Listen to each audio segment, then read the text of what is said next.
주호는 승진해서 2번이나 누락했다. 자기보다 고과 점수가 낮았던 동기가 승진하는 걸 보니 멘탈이 무너져서 아무 일도 하고 싶지가 않았다. 주호는 몇 주째 충격에서 헤어나오질 못하고 있는데 주호와 똑같이 승진해서 떨어진 기범은 덤덤했다. 괜찮은 척인 줄 알았는데 기범은 정말 잘 극복한 것 같았다. 소라는 얼마 전 남편의 한마디에 깊은 상처를 받았다. 워킹맘으로서 일, 가사, 육아에 최선을 다했는데 남편이 자신을 인정하지 않는다는 생각이 들어서다. 싸우고 싶지 않아 지금까지 꾹 참고 다 해왔는데 그 한마디에 모든 게 다 부정당하는 느낌이었다. 멘탈이 약해지면서 스스로가 불쌍하게 느껴졌다. 똑같이 힘들고 상처받는 상황에서도 절대 흔들리지 않는 강철 멘탈이 있는가 하면 쉽게 무너지고 회복이 오래 걸리는 유리 멘탈이 있다. 다음 항목에서 4개 이상 해당한다면 멘탈이 약한 편에 속한다. 1. 사소한 일에도 걱정과 불안을 잘 느낀다. 2. 나 스스로가 불쌍하다고 생각할 때가 많다. 3. 타인의 견해나 감정에 영향을 많이 받는다. 4. 상대방의 요구를 거절하기 힘들다. 5. 감당 못할 일을 떠맡고 자주 힘겨워한다. 6. 손해를 보면서까지 다른 사람을 배려하고 후회한 적이 있다. 7.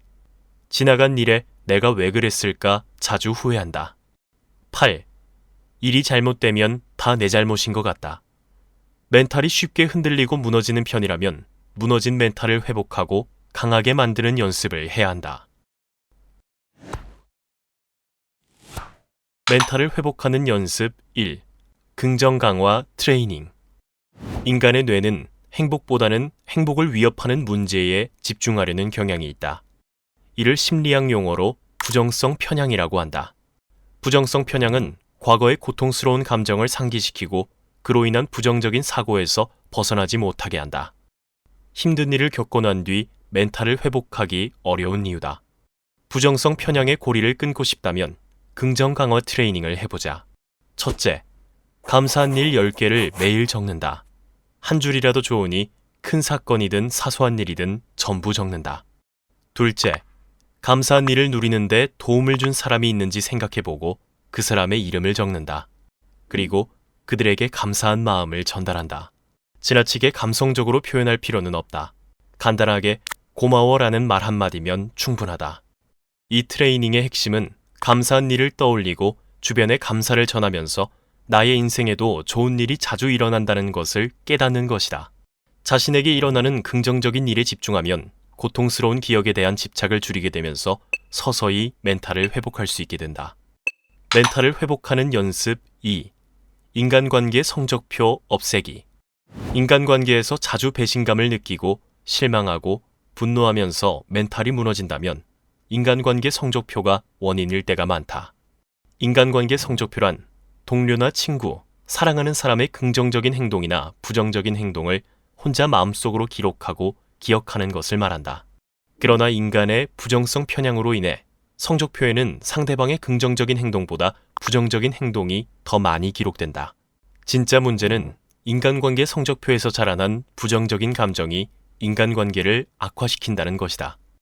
따라서 인간관계 성적표를 내려놓는 연습을 해야 한다. 최근에 나를 힘들게 한 사람이 있다면 좌측에는 나의 기분을 상하게 한 말과 행동을, 우측에는 그 사람의 고마운 점을 적어본다.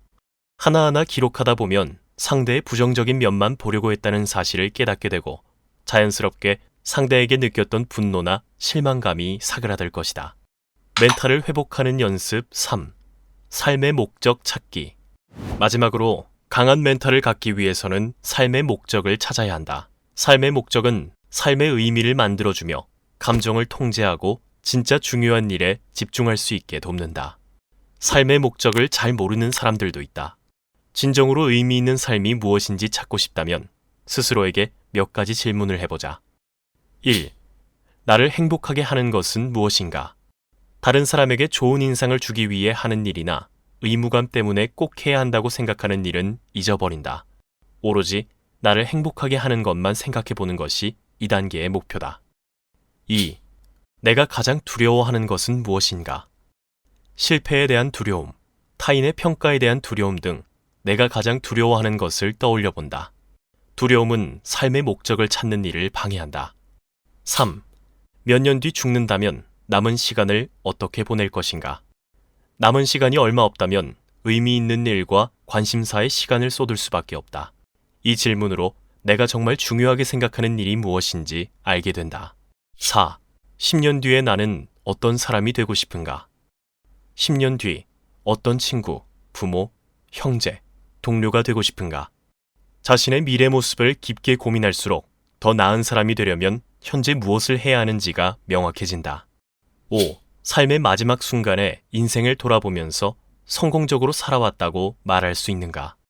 가치관과 우선순위에 따라 인생을 살았는가? 내가 하고자 하는 기여를 했는가? 나에게 의미 있는 방식으로 변화를 만들었는가? 삶의 막바지에 다다랐다고 생각하고 이 질문을 해보면 삶을 미리 성찰할 수 있다. 이 질문들에 솔직하게 답하다 보면 삶의 목적이 선명해진다.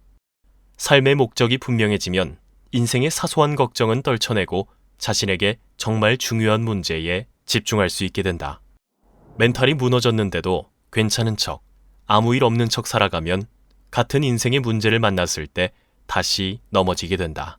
이제는 스스로 결정해야 한다. 매번 넘어질 것인가? 다시 일어나 거침없이 나아갈 것인가? 후회와 미련은 접고 다시 앞으로 나아가기 위한 두뇌 재훈련 프로젝트. 멘탈을 회복하는 연습. 이 콘텐츠가 도움이 되었다면 구독과 좋아요를 눌러주세요.